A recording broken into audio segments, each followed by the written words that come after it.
Hello everyone, welcome to the channel. This is HP Deskjet 2700 series. I want to show you how to connect this printer with a USB cable and your computer.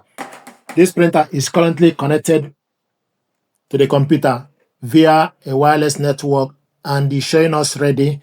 If you look on the printer, you will see that the Wi-Fi light is steady.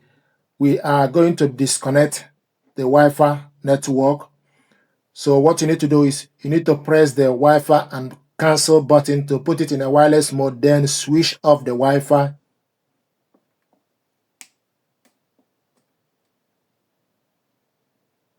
One, two, three. The resume button will highlight, the printer on button will highlight, and the Wi-Fi light will be highlighting.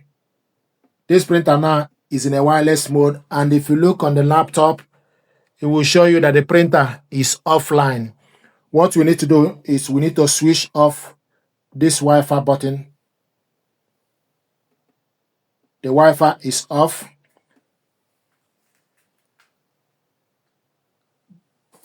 Take the power cable. If you look on the control panel, you will see there is no light. The Wi-Fi light is off. There is no light in the control panel. So we're going to connect it with a USB cable. So go to the back. Take this end of the cable.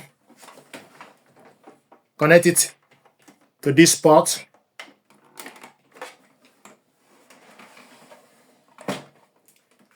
Take the other end of the cable. Connect it to the laptop.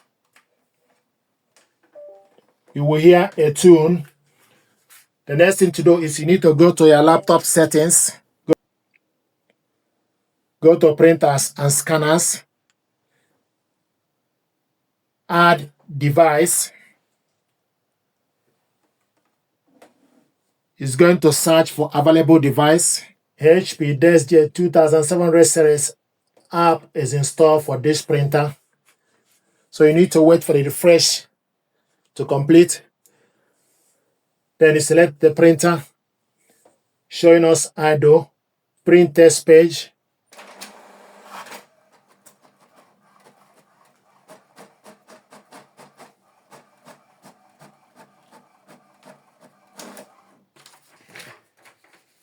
Window printer test page. You have correctly installed your HP Deskjet 2700 series on laptop. It will show you the laptop name, color support, yes, USB port name, USB 042, data raw. So it will show you that the printer is connected